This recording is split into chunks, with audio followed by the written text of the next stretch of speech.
Welcome back. I'm Gary Parr. And I'm Christine Williams. And you are listening to Fiber Talk, that twice-weekly podcast for people who play with needles, thread, and stitch a lot. Yes. Yes. Or hopefully stitch a lot. Yeah. Finding the time would be nice. Mm-hmm. Yes. Mm-hmm.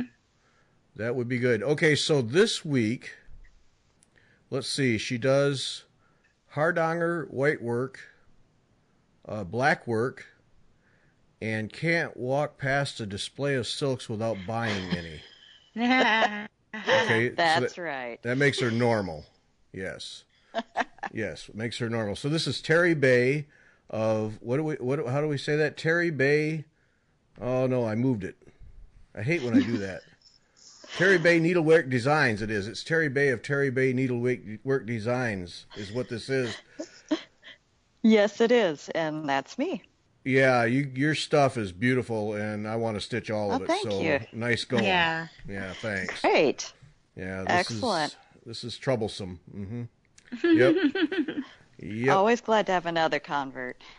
Yeah, we're all enablers, I think. Isn't that how it works? Yes, Yeah. yes. Mm-hmm. Oh, yes. Troublemakers.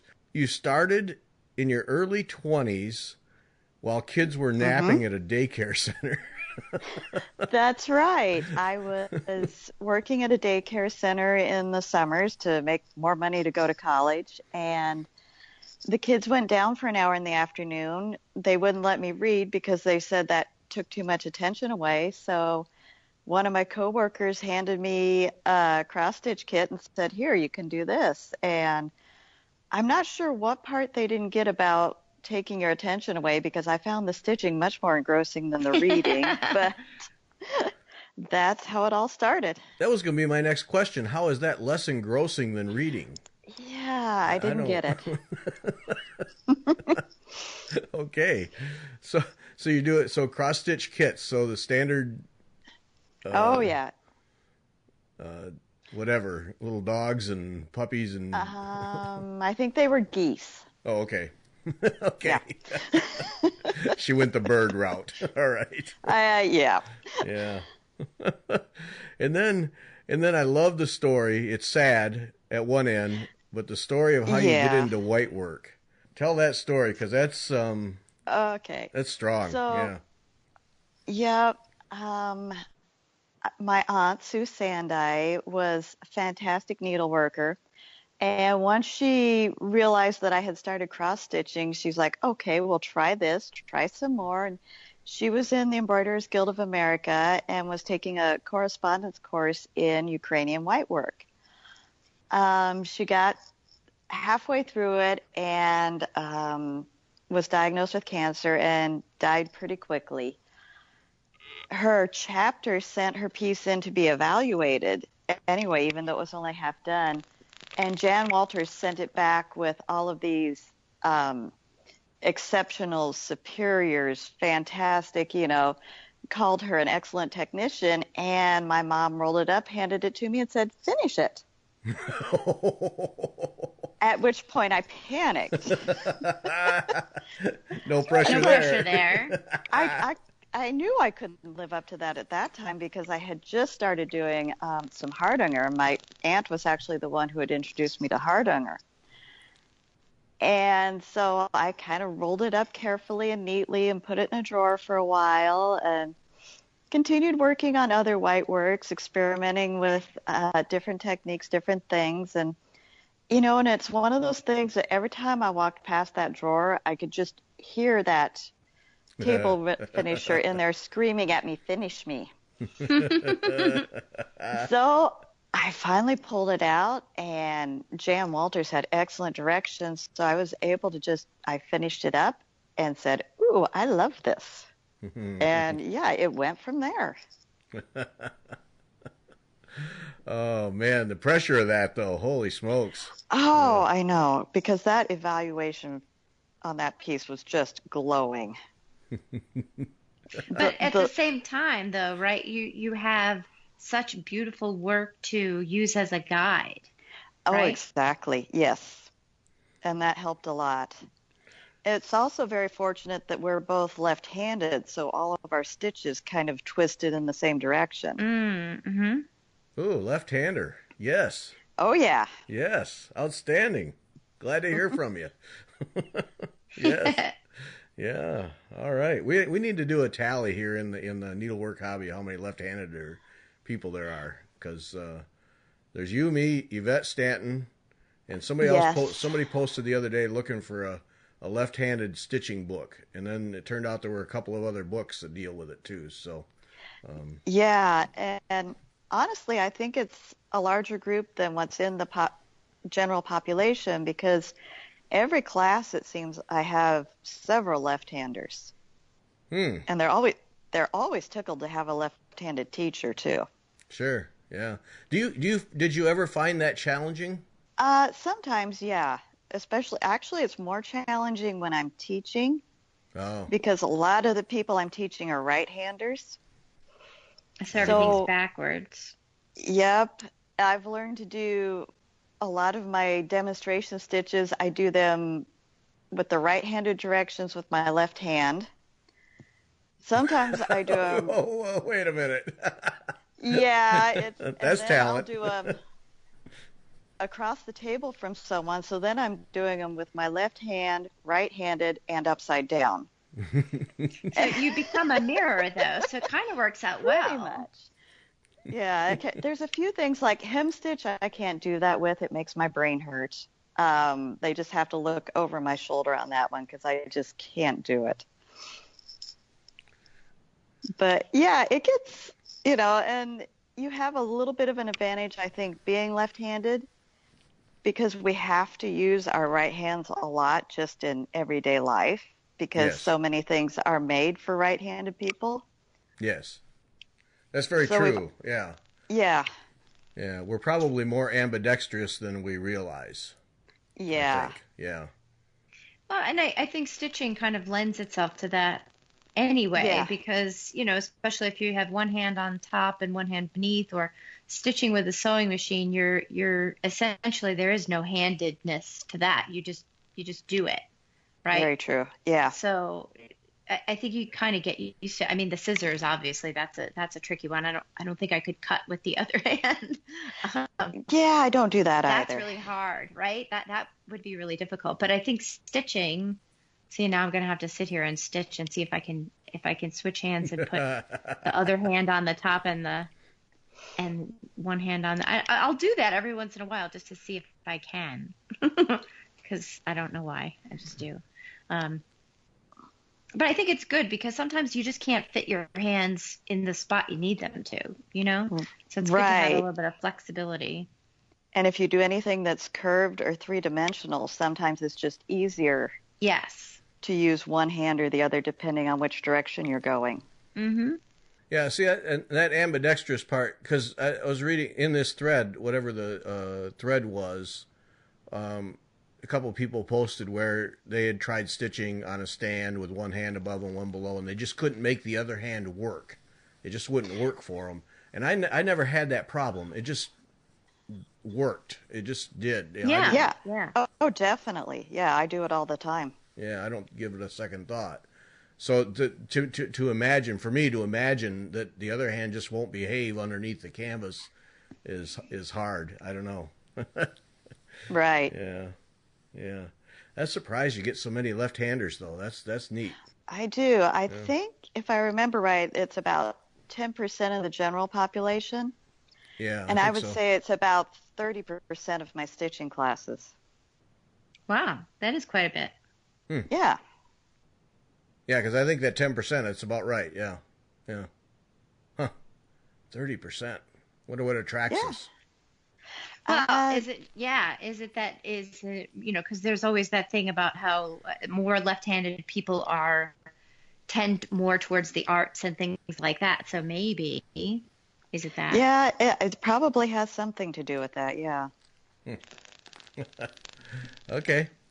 All right. We'll take that. Well, in honor of both of you, I'm spending the rest of the podcast stitching left-handed. Okay. Thank you.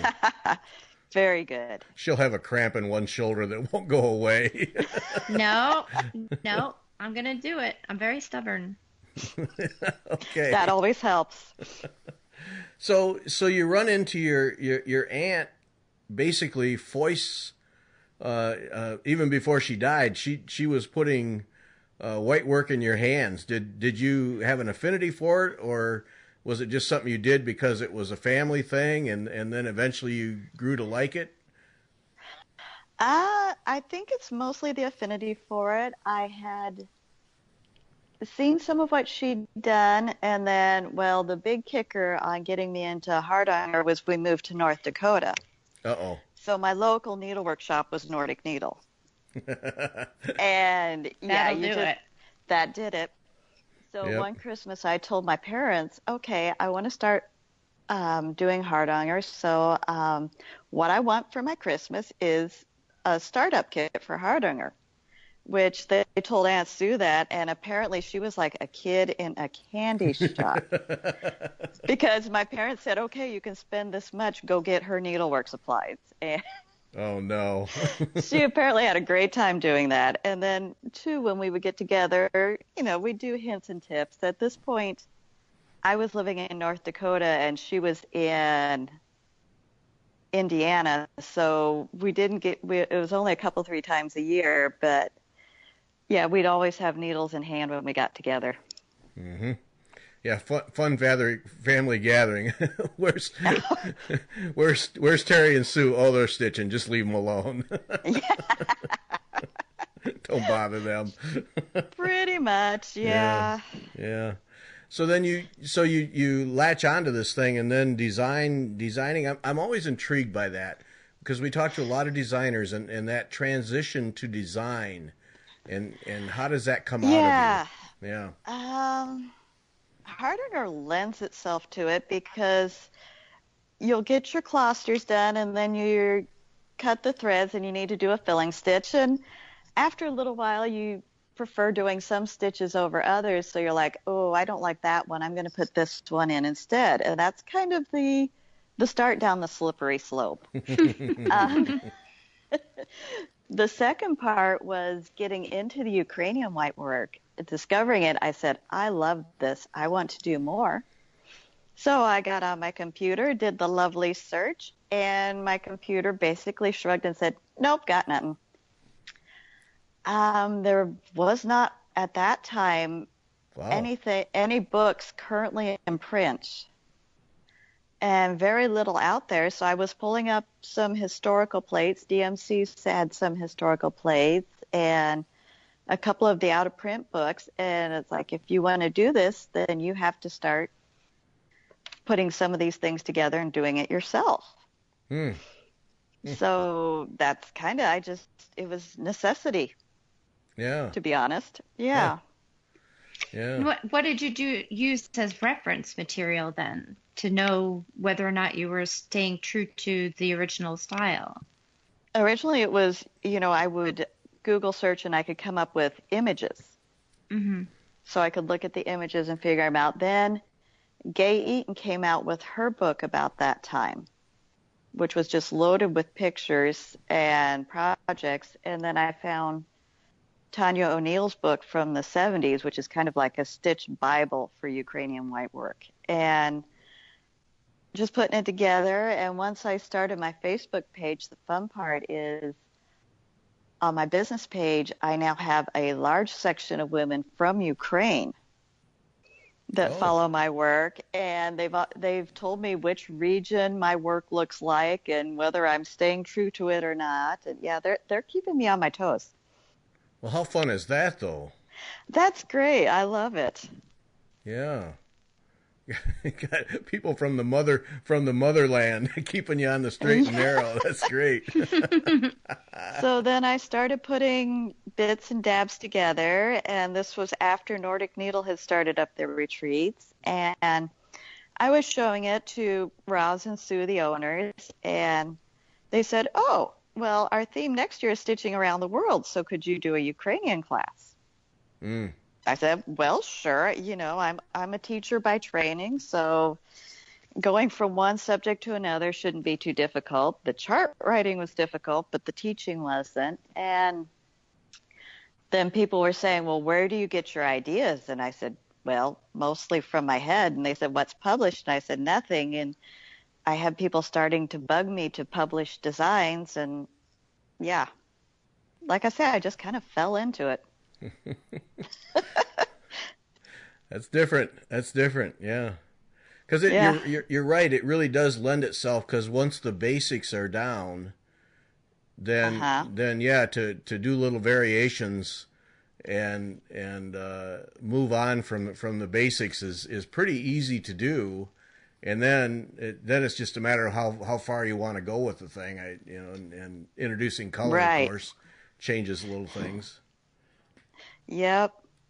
Yeah. I mean, traditionally it's white on white, but then I love variegated colors. Mm-hmm. So I've been doing some things with variegateds. Do the motherland people get upset if you put color in? I was just going to ask that. Well, see, then I don't call it Ukrainian Whitework. I call it inspired by, or in the style of. And, you know, because if it's not the real thing, I'm not going to call it the real thing. Yeah. Okay. You know. Okay. Or one of them I've just finished up and will be for a class in 2019. I've got the white version, and then I've got 2 versions with color. So if you want to be a purist, you can do the white on white. If you want to play with color, you can do one of the color versions. Are there a lot of purists? They're out there. Okay. I don't, Whitework police. yeah. Oh, heaven help me.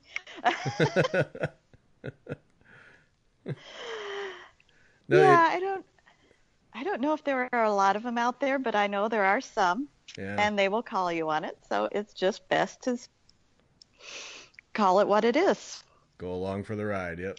It's amazing Yep. to me. I love it, though I don't do very much of it, because it just amazes me how much you can get out of no color. Just Right. Just Yeah. the textures and the openings and what they do for a piece, and you look at it and your eye can't leave it, yet there's no color. And especially you know, these days, we're used to having color on top of color. And Right. it's just, to me, every time it's a perfect illustration that you don't need it. And That's right. It's all about texture and then the combination of positive space and negative space. yeah. Yep. And you do everything on traditional way, on linen with Yes, I do. silk thread, cotton thread. What? Most of the traditional pieces used linen, and to be honest, I am not fond of linen threads. I tend to do it with pearl cotton, partially because it's close to the original, but also it's readily available. Mm-hmm. And I don't like making people search for very obscure brands and styles of things online, because you're never 100% sure what you're getting. Yeah. Until it's in your hands, and a lot of us don't have local needlework shops anymore. So I like to go with what's readily available. What's linen thread like? Is it like silk, like cotton, or like nothing else? Yeah. Okay, It thank tends you. to be a little more like cotton. It feels coarser to me. Okay. It's not, I mean, I like my pearl cottons because they've got a nice twist and a nice sheen. And the linens are a little bit coarser and just a little, I find them harder to work with, and they don't feel good in the hand to me. Mm. Of course, yeah, I'm not fond of working with wool either. I think it's a texture thing. Yeah. Well, it's scratchy. Yeah. Yeah. Does linen pulls and drags as you're stitching? Yeah. Oh, okay. But then with the original historicals, they worked with what they had on hand. Yeah. Yeah. And that was, in many of these places, pretty much linen. So, Well, you like it or not. yep, this is what you Yeah. got. This is what you do. Yeah. Yeah. So so you do whitework, Hardanger, and then and blackwork. I don't know that we've ever talked about blackwork. Is that how do you get into that? Just something else to do? Oh, I've dabbled in a lot of different things. I like taking classes just to learn the basics of a technique because everything I learn in one technique can transfer to something else and makes me a better stitcher. So blackwork is one that really clicked with me. Basically, it's lines and patterns, and I find it goes really well with the whitework, just the classic combination of black and white. And again, it can be as geometric as you want it to be, and the Ukrainian and the Hardanger are both very geometric. So it fits in well. And I like to do everything as reversible, but I tell my students if it makes you want to wad your piece up and throw it against the wall, then you can do a back stitch. Okay. That's fair. Thank you. I say try it. Learn the technique. Learning the technique will make you a better stitcher. But if it makes you hate the piece, then go back to the back stitch. Yeah. There you go. All right. Freedom to make it. Yeah. Because yeah. It's supposed to be enjoyable at some point. Yes. Exactly. Yeah. Exactly. Yeah. Yep. The blackwork intrigues me because I wonder when it comes to starting and ending threads, you don't have a lot of leeway there, do you? No, not really. It depends on whether you're going for totally reversible or not. If you're going totally reversible, you have to do the crazy, invisible, sneaky stitch finish thing where you actually move your stitches out of the way and pierce the fabric threads to anchor. Oh, okay. If you're not going for reversible, then you can kind of weave it through the stitches you've already done. Mm-hmm. Oh, okay. So, yeah, it depends on how.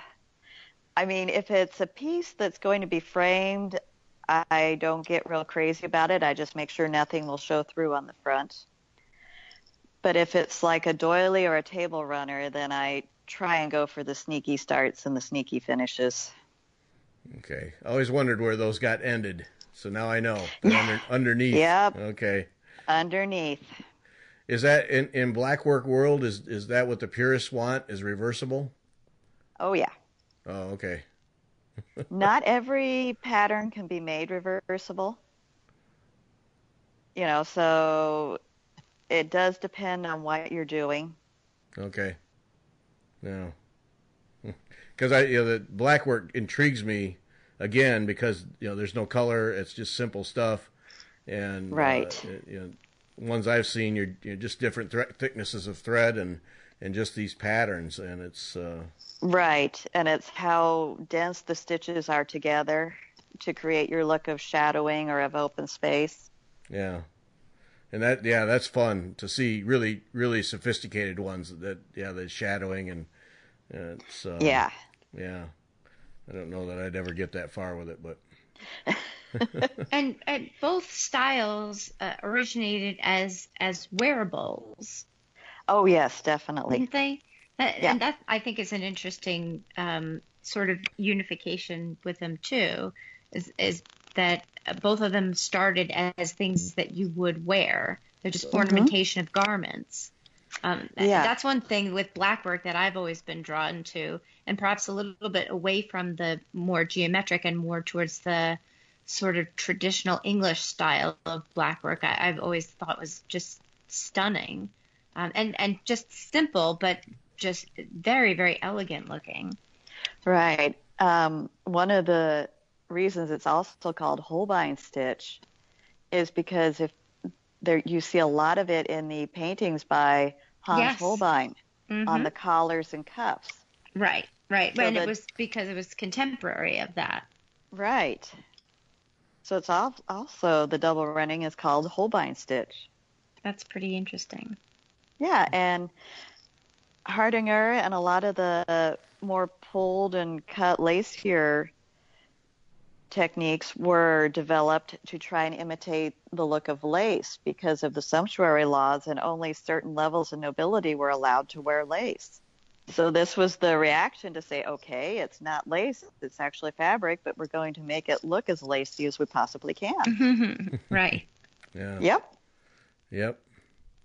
That in your classes, your Hardanger Whitework classes, is the cutting of the ground cloth, is that the hurdle for most?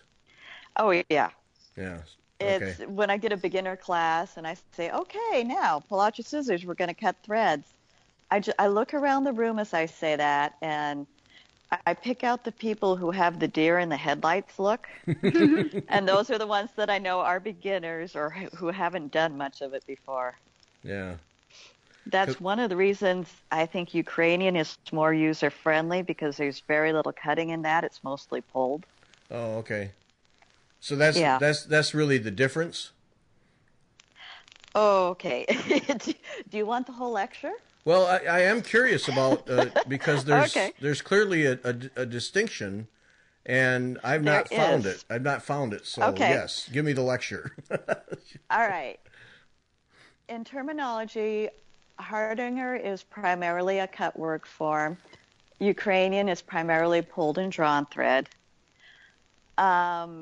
Ukrainian has a much stronger use of eyelets, and they use eyelets in chains and in spots, and really creative with the eyelets. Hardanger uses the filling stitches in the cutwork areas, which you don't see much in Ukrainian. The other big difference is in the edging. In Hardanger, a lot of times you see a blanket or buttonhole stitch edging, and Ukrainians are almost always a folded hem stitch edge. Those Okay. are the basic ones. There's a lot more. There's little things here and there, but those are the basic. Oh, and also Ukrainian is much more densely stitched. In Hardanger, you tend to have more places where there's unworked ground fabric. In Ukrainian, it's just stitch upon stitch upon stitch with very little open fabric left. Oh, I see that here. I'm looking now at some of your designs. Like I went to this Rhapsody in white. Ah, So yeah. okay.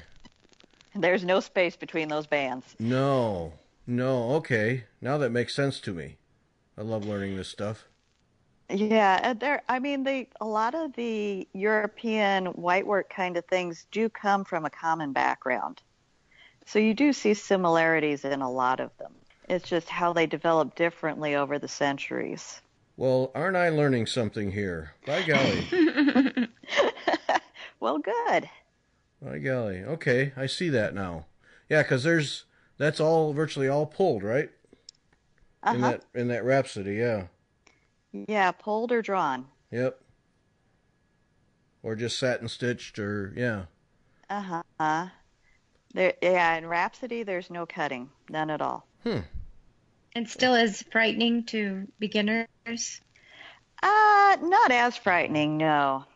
Because if you make a mistake, then you can redo it a lot more easily than if you make a mistake cutting and then you've got to reweave fabric threads, which can be done, is doable, but is a pain. Yeah, people say that, but I've never had to, and I ain't signing up for it either. Yeah. At least once per Hardanger class, somebody has to reweave. I've done it myself. It just happens no matter how careful you are. Don't beat yourself up about it. Just take care of it and move on. Oh, this is fun now. Now, see, like all your samples take on a whole different meaning now with this little enlightenment that you've given. Ah, good. This is why we do this, so I can learn. It's a selfish thing. Ah, well, good. Yes. Uh-huh. Yeah. And hopefully other people do too. Well, we can hope for that, yeah, but no, it's pure selfish. It's just for me. All right, good. And Christine can just sit there in New York and roll her eyes, and that's, Yeah, it works I'm like doing that, no too. such thing. I'm sitting here stitching left-handed. I told you. And how is that going? Stunning. Oh, Well, okay. All right, you win then. It takes a little bit of getting used to, but it's fine. I think it Okay. just feels weird at first, but then you quickly get used to it. Gotta ask, I'd never seen Lotus boxes. Wow. They're my little babies. I mean, they're just one of those things that The first one just clicked. It was one of those things that I've got several designs that I say just pretty much design themselves. That you sit down and all the pieces just come together almost without effort. And the flowering lotus box was the first one, and that's what happened with that one. The actual shape came from watching my middle daughter do some origami. And she was folding her paper around, and I looked at that shape and said, hey, I could stitch that. And so I made up a little paper example and figured out where to put things. And like I say, that one just clicked. And I finished it the night before a Nordic needle retreat. And I went in and showed everyone, and they're like, it's cute. What is it? And I looked up and said, I have no earthly idea. It just came together. So this literally is these literally are your own creation just from scratch. Yeah. Wow. So, okay, so this is not a visual show. So for people who don't know, these lotus boxes, those stitch trays with the corners tied, one of those upside down is what it looks like to me, and then a box sitting on that with 4 triangles that are opened up, and the whole thing covered with stitching, and they're gorgeous. Well, thank you. You do these things in pieces and then put them together? How does this happen? Oh, and then there's a bottom to it. Wait a minute. There's a bottom to it, Holy smokes. But wait, there's more. No, it is just a flat piece of fabric. And, well, 2 pieces, because you stitch everything on both pieces of fabric. So the center is kind of in a diamond shape. And then you stitch the sides, which are like a diagonal stripe. And then the tabs are the corners.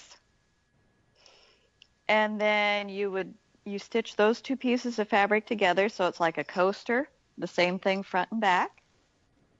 And then basically you just kind of stitch up the sides and fold them out, and there they are. It's really, the only finishing involved is back stitching and whip stitching.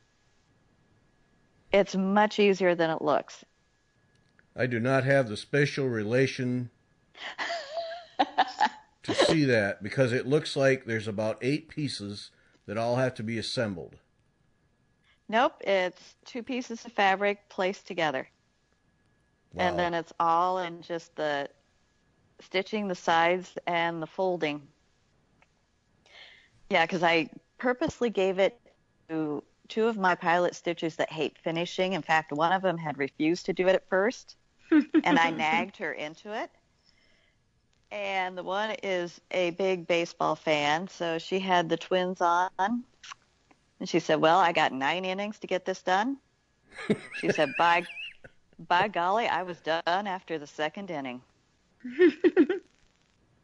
No. That quick? Yep. Wow. I mean, these things are just, they're visually very elegant and beautiful. They really are. I like doing shapes. Once I started doing those, I started doing more trays and boxes and things. And I figure, I think pretty much all of us run out of wall space after a while. Yeah, that's true. So it is nice to have things that don't require a wall. What's the long, how are they just relatively small on each side? Were they 4 inches? Yeah. When it's unfolded, just the stitching is about, with the largest one, is about 6 inches square. And then once it's folded, that base will measure 4 inches square. Okay. So they're not huge. A couple of I've got 6 of them now in various techniques, because that was one of my challenges, was to see how many techniques I could do with them. Yeah. I think the smallest is about 3 inches square. So they range between 3 and 4 inches square when folded. Oh, man, I tell you, you got me. You got me. Good. Excellent. Yeah. Welcome to the dark side. Yeah. Okay, so everybody listening out there, Terri Bay, needleworkdesigns.com, and there they are. Yep. Buy a chart. Yeah, and kind of thing that you could just do stash. It's not even going to involve a lot of a lot of Right. material. No, 2 squares of linen, and then, well, depending on which one, the Bargello one uses Congress cloth Mm-hmm. and some pearl cottons, and there's a couple that are just cross stitch for people who don't like specialty stitches, and there's a cat in one, of course. But yeah, they really don't require a lot of special fancy things. Like I say, I like to stick with readily available supplies. Yeah. Okay, long pauses here, folks, because I'm just drooling. No, I really did. I was so anxious to ask you about these because they look so complex and so involved and so advanced that I wondered if I even wanted to tackle one. And now you're saying to me that in a decent evening I could be well along into having one done. Yeah, well, the stitching takes longer because Yeah. you have to stitch the whole thing front and back. But the finish work it's not difficult. Like I say, if you can whip stitch and back stitch, you can do it. That's Wow. all it takes. What a great gift too. Except I wouldn't give them away. No. Because it does take a fair amount of stitching. Yeah. Yeah, I never know about that, when you get all the stitching done, giving them away. I'm never sure about that. Yeah. Yeah. It depends on who they go to. Yep. Mm-hmm. You want Yeah. them to go to a good home. Yes. Yes. Someone who will love them and pet them and take Mhm. good care of them. Yes. Okay, I've learned here. Okay, well there'll be an order coming soon to your website. So you Well, got me. lovely. You got me. Good. You got me. And then cruises. It says in here somewhere that you've done cruises. I'm most intrigued. Okay, cruise ships don't intrigue me. Too many people. Okay. Just too many people. Yeah, I can see that. But this whole concept of going on a ship and stitching, what's a cruise stitch ship thing like? Is it Okay. just people sitting around, or do you do classes, or how do you do that? Well, full disclaimer, the one I'm teaching at this fall is the first one that I'll be teaching at. I have gone on one before. The one I went on was basically just a group of women that got together that liked to stitch, and there wasn't really a class. We just got together on the at-sea days and stitched. The woman organizing it provided some kits with some special projects that we could all do together, but she was fine if we did our own thing too. These that I'm doing this fall, we have 2 at-sea days. So we have classes on the 2 at-sea days. I'm teaching those 2 days, and also Cindy Valentine is teaching. And then on the other days, you just do your short excursions or whatever and have fun. I'm sure we'll have meals together and things like that, but I'm not the organizer, so I'm not in charge of that. Yeah. So basically, instead of sitting on the deck baking in the sun, you're sitting in a dining area or something stitching. Right. That ain't Yeah. bad. That sounds pretty And with- fabulous. Other people that enjoy stitching, and you meet new people, you learn new things. You go to fancy new places. I think it's a good deal. That doesn't seem bad. And I'm sure snacks and drinks available at any time. Yep. Well, it's a cruise ship. Yeah. So what do you do other than eat and drink? Yeah. Never been on one, but that's what I hear is that food and drink is available at any moment. Yes. Yeah, pretty much. Yeah. So So yeah, I'm looking forward to it. Yeah. It should be a good time. yeah. Now, do they set aside a room for you on the ship, or is it? Yeah, they have, most of these ships have several conference room type areas. Oh, okay. So we'll be in those for the classes. And I mean, several of us are bringing along spouses or friends. My husband's coming along just for the fun of it. He doesn't stitch at all, but, to enjoy the cruise, to enjoy the ports. And Yeah. we actually get to take a vacation together, which is nice. Yeah. Because I'm only working 2 days, so. Oh, okay. Oh, so you're not on all the time then. Oh. No, just the 2 at-sea days are when we're teaching. Otherwise, I can just sit back and have fun. And I get paid to do it. So, there's no downside to this, really. No, there is not. Yeah, this is an all-around win right here. Exactly. Uh-huh. Yeah. Okay, now see, I might actually be interested. Still, they just seem like too many people, but if I could be just in a room with a few people, I'd probably be okay. Yeah. Yeah. So you get people stitching day and night? I mean, has it become when you're at sea, people just kind of get up in the morning and almost like a retreat, just sit and stitch all day? You sure can if you want to. Or Okay. you can go, like, several of the people would do some of the cruise activities and then come in to stitch for a while. Or, I'm sure when it's with this one where we're having actual class time, we'll all be together for those, because why would you go and pay for the classes and then not attend them? Right, exactly. Yes. One would question that sanity. Mm-hmm. Yeah. Yep. But then otherwise you can get together however you wish. Yeah. Okay. Maybe. It's really a pretty fun, relaxed thing to do. Yeah, maybe I need to try a land-based retreat first. Yeah. Yeah, I don't know. Oh, I love retreats and seminars. Yeah. Do you teach a lot? I do, yeah. It's especially once my girls got out of school, I started sending out proposals to travel, and now I'm doing a good dozen a year, which is more than enough traveling for me. Yeah, Yeah. that's pretty good. Yeah, once a month. Yeah, that's pretty good. Well, and then it gets clumped at certain times of the year. This year my busy months are June, July, and October for some reason. Okay.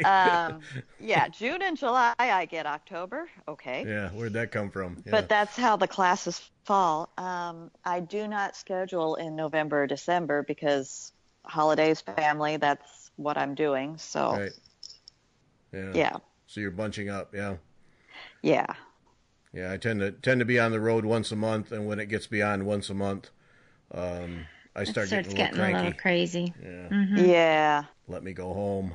Let me be done with it. Yeah. So when you teach, what you have? I see you have some designs that you teach, and all techniques. Then. Yeah. Right now I've got them in Hardanger, Ukrainian, and then blackwork mostly. There's a lot of the others that I will design for commercial or retail charts that I don't actually teach, but those are basically my teaching classes. Do you keep designing and then rotating those to retail and bringing in new ones, or do you hang on to your teaching? Exactly. Okay. The teaching pieces, when seminars hire you, they want to make sure that your teaching pieces are not available commercially. Because that's part of the draw to come into a class, is this is the only place you can get these designs. Mm-hmm. So they stay on the teaching rota till interest drops off, and then they go to retail. Okay. And that could be years, could be months, could be anything. Right, exactly. I'm not getting as many out retail as I used to because I'm doing a lot more teaching. Mostly guilds and... Yeah, quite a bit of it is Embroiderers Guild of America, EGA. What else? I do a lot of those chapters. I've done some for, they're called sampler guilds. Yeah, I've heard about those. That's an interesting aspect. We had a guest who was in a sampler guild down in Atlanta and intrigued me. Yes. Yeah, Magnolia, isn't it? I think so. Yeah. Yeah, because they're not too far away from me. Do you get many stores? It seems like stores would be offering these kinds of things all the time as a way to draw people in. Do you get many of them?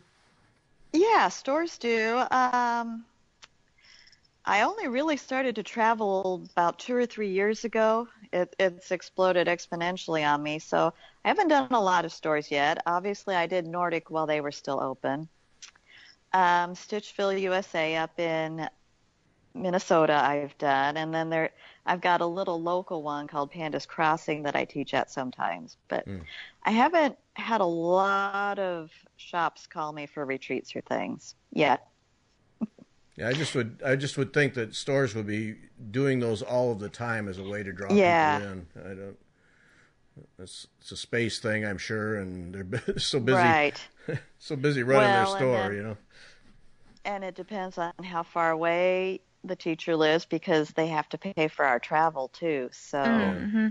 that can get crazy anymore with the way airfares are going. And then if you can, they try and clump them. Like I'm going to teach at an EGA seminar in Northern California in July.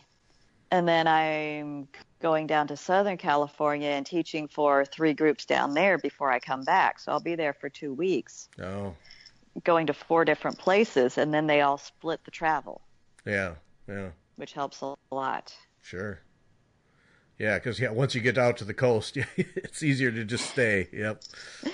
Yeah, when you go from one coast to the other, you're not going to mess around. All right, before we run out of time, Okay. on your blog, Veils for Rachel and Ashley.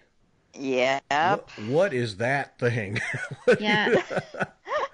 The technique is Romanian point lace, Okay. which I've done some myself. I don't teach it because I would have no idea how to teach it. It's not something, it's something I just have been doing for fun. But my Rachel saw it, and initially she said, I want a whole dress made out of that. And I laughed at her. So then I said, well, how about a veil? And she said, sure. And this was a couple of years ago. Well, now that she is getting married in May, I am creating both for Rachel and for her fiance, Ashley. I'm doing veils for both of them. So actually what I've been doing while sitting here is crocheting more point lace cord. I had them tell me what they wanted in them. And yeah, that's one thing that I'm definitely doing left-handed and right-handed because I've got these basted on styrofoam heads. And it's crazy. And I love how customized they are for each of Yes. the different veils, how each has their own story that it's telling. Yep, Rachel wanted peonies and butterflies, and Ash's is lilies and dragonflies. Yeah. I can't wait to see them as they start developing further. They're coming along. It takes a while, but Yeah. finally, I'm almost to the point with Rachel's I can start the needle weaving, which is the fun part for me. That's my favorite bit. All right, now I've got to back up here.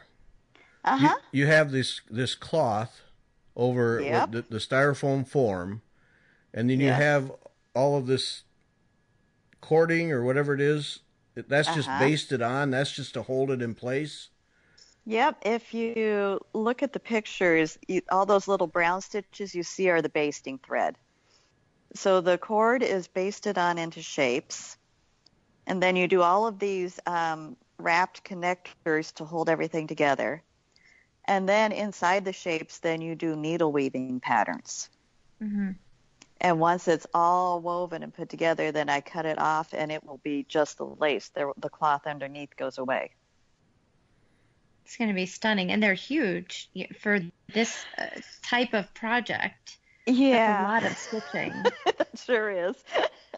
That's basically, you ask people if they get to do stitching for themselves. Well, that's my stitching for myself right now. Mm-hmm.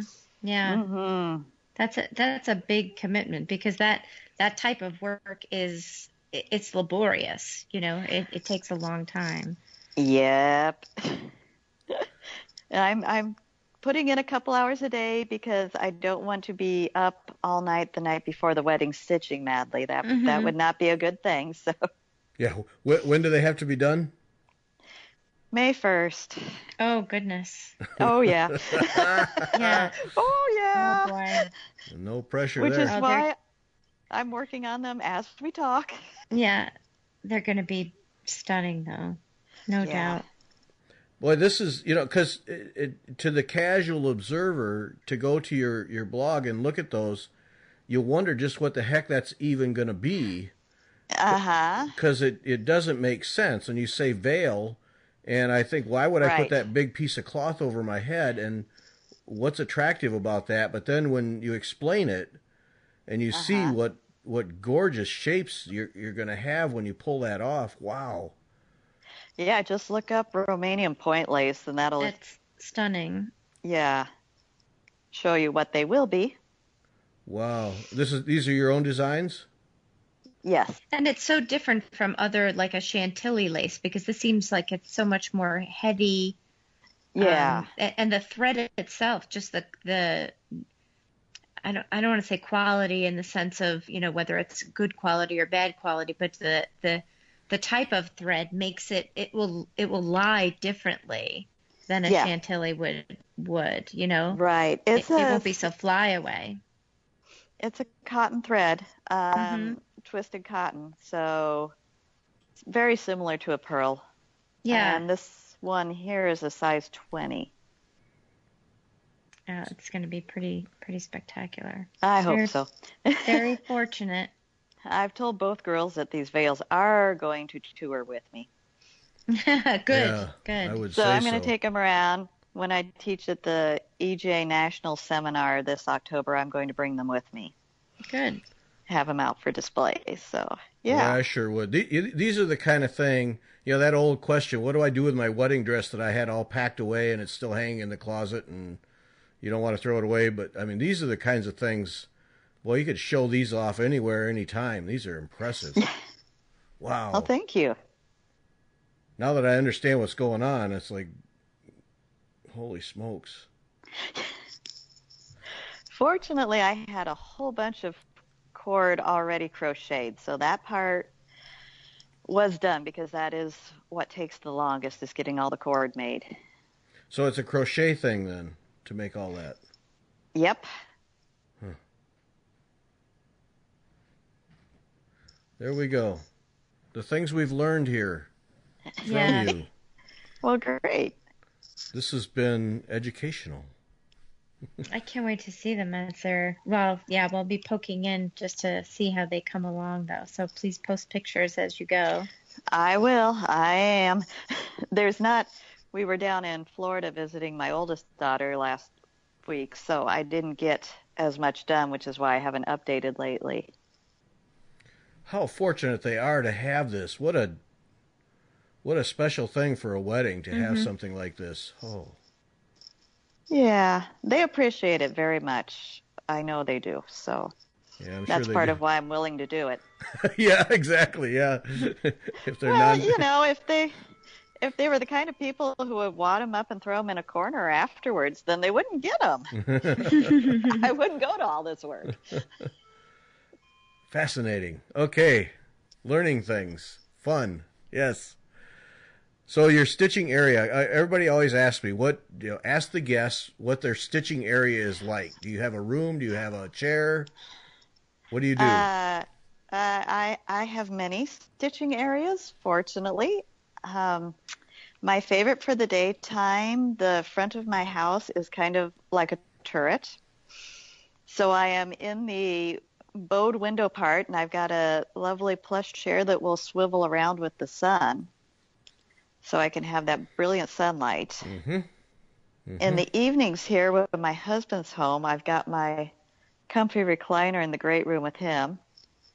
And then I also have a sewing room upstairs with all of my tables and equipment. So I'm fortunate to have quite a few places that I can stitch in. And I have things all over the house, too. So yeah, we learn that frequently from designers, that they're just everywhere. yes. Yeah, seems to be the norm. Definitely. Yeah. Yeah. I'm kind of confined to one corner, so which is okay. I mean, I'm just fine with it. But yeah, how many of them, Christine? Just about all of them. Well, I'm just kind of everywhere, depending on when Yeah. Yeah. But that's and then nice. there's the office for printing charts, and when I'm compiling kits, then I also take over the media room and I look at my husband and say, do not touch the piles. Don't touch anything. Yeah. And I think that's what you need to do to be able to pull all of those things off, though. Yeah, If you're going to definitely. commit that much of your life to this one thing, you really need it's the type of thing that requires stuff, so you Right. need to be able to put this stuff somewhere and then move the stuff around. It's not something that's you can't do it with a laptop and that's it. Oh, no way. And that's right. I need all my stuff, right? You do. You do. Yes.